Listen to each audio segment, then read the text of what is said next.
Oi meninos, tudo bem com vocês? Então, nós vamos fazer a correção dessa atividade, né? Eu espero que vocês tenham assistido aos vídeos sugeridos, porque todos os vídeos sugeridos, eles auxiliam na compreensão do conteúdo e na realização das atividades, tá? Antes de fazer a correção, eu gostaria de ler um pequeno texto para vocês. É bem rapidinho, é uma explicação que vai estar ajudando, tá bom? Os terremotos no Brasil. Mesmo se localizando no centro da placa sul-americana, o Brasil pode ser atingido por terremotos. Os terremotos são fenômenos que podem ser causados por falhas geológicas, vulcanismo e principalmente pelo encontro de diferentes placas tectônicas. A maioria dos abalos sísmicos é provocada pela pressão aplicada em duas placas contrárias. Portanto, as regiões mais vulneráveis à ocorrência dos terremotos são aquelas próximas às bordas das placas tectônicas. Na América do Sul, os países mais atingidos por terremotos são o Chile, o Peru e o Equador, pois essas nações estão localizadas em uma zona de convergência entre as placas tectônicas de Naxá e a sul-americana. O Brasil ele está situado no centro da placa sul-americana, que atinge até 200 quilômetros de espessura. Os sismos nessa localidade raramente possuem magnitude e intensidades elevadas. No entanto, existe a ocorrência de terremotos no território brasileiro, causados por desgastes na placa tectônica, promovendo possíveis falhas geológicas. Essas falhas, causadoras de abalos sísmicos, estão presentes em todo o território nacional, proporcionando terremotos de pequena magnitude. Alguns deles são considerados imperceptíveis na superfície terrestre. Segundo o Instituto de Astronomia, Geofísica e Ciências Atmosféricas da Universidade de São Paulo, a USP, no século XX, foram registrados mais de uma centena de terremotos no país, com magnitudes que atingiram até 6,6 graus na escala Richter. Porém, a maior parte desses abalos não ultrapassou 4 graus. Em 1955, no Mato Grosso, foi detectado um terremoto de 6,6 graus na escala Richter. Nesse mesmo ano, o Espírito Santo foi atingido por um abalo sísmico de 6,3 graus.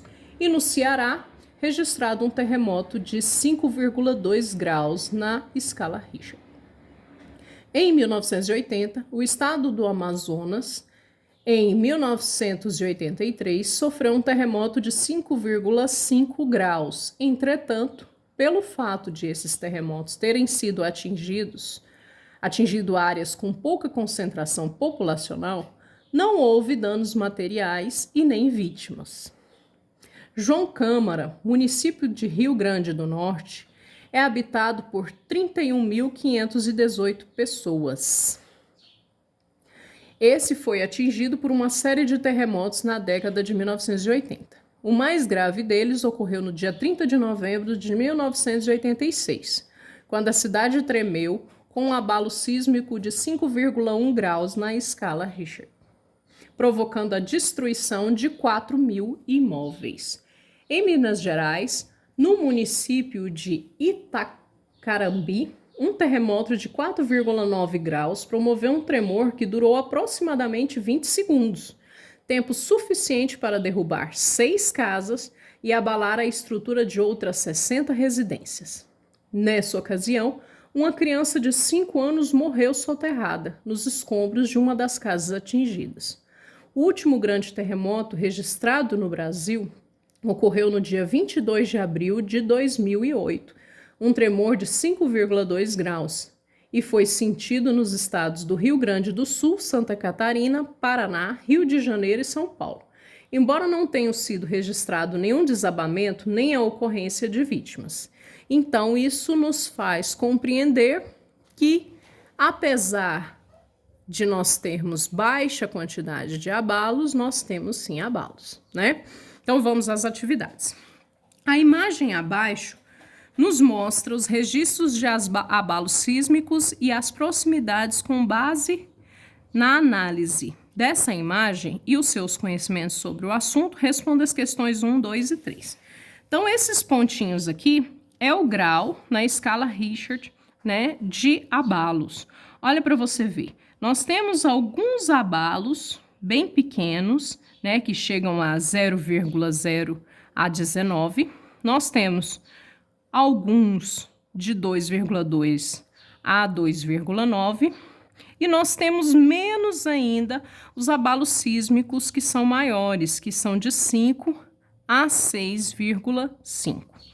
O fato de o Brasil estar localizado no centro da placa sul-americana é justificativa suficiente para dizer que o Brasil está totalmente livre de abalos sísmicos? E aí? Eu acabei de ler um texto para vocês que nos prova o contrário. Então, você vai colocar: não. Apesar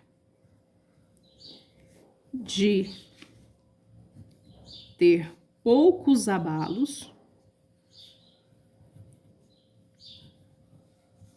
e com a escala baixa, já foi provado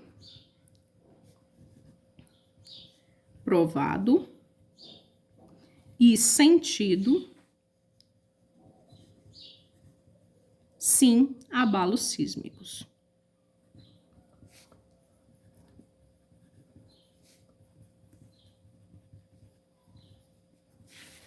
É correto dizer que o Brasil nunca teve prejuízos causados por terremoto?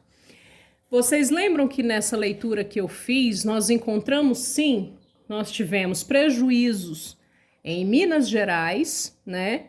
Nós tivemos, teve prejuízos,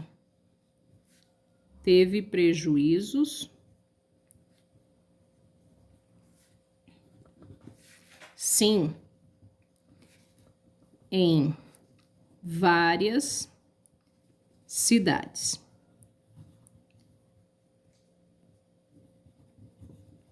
Nós tivemos prejuízo, sim, em várias cidades, né? Em Minas Gerais teve prejuízo, em Santa Catarina e, inclusive, em Minas Gerais, nós tivemos uma criança de 5 anos que morreu nos escombros de uma das casas atingidas. É menos que nos Estados Unidos? É menos que nas cidades da Europa? Sim, mas isso não pode dizer que o Brasil nunca teve prejuízos causados por terremotos, né? 3. Ao observar a imagem, é possível perceber que os pontinhos concentrados em determinadas regiões. Como você explicaria isso a um colega de turma? Essa resposta ela é pessoal, cada um vai explicar a sua, mas eu vou explicar a minha ideia, né?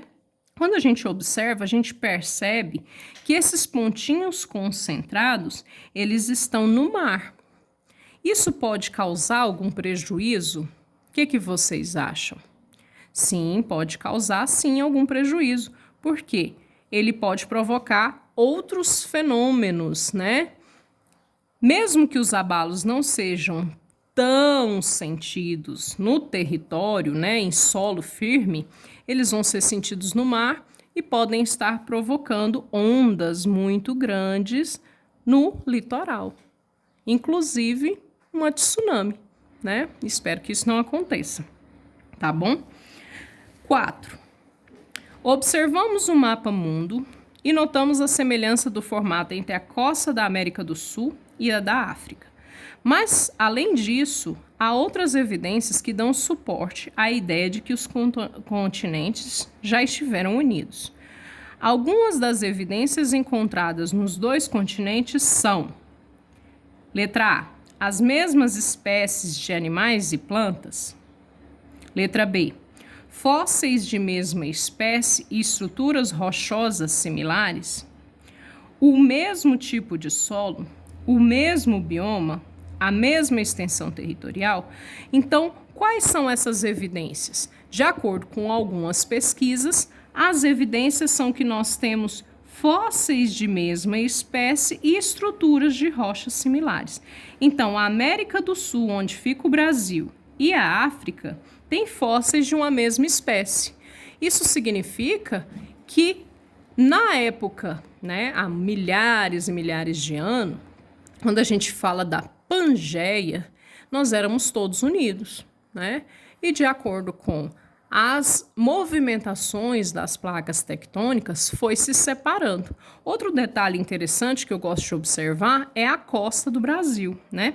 A costa do Brasil, ela tem esse formato.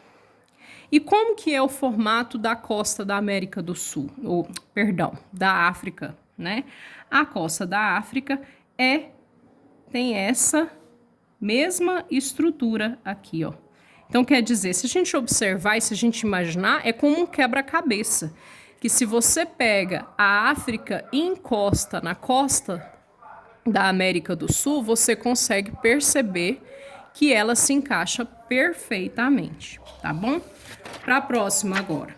Observe a imagem abaixo, em seguida responda as questões. Justifique o aparente encaixe desses continentes com base nos movimentos das placas tectônicas. Foi o que eu falei. Olha para você ver. Você consegue ver que se fosse um quebra-cabeça, a gente conseguiria encaixar com uma facilidade, né? Então, por quê? Os abalos das placas tectônicas presentes no oceano, ele fez com que se separassem, né? Se separassem esses dois continentes. Esse tipo de movimento está relacionado com quais fenômenos? Quais são os fenômenos que nos indicam esse tipo de movimento? É o movimento das placas tectônicas, né? Certinho? Então, fiquem com Deus. Um abraço a todos. Beijos.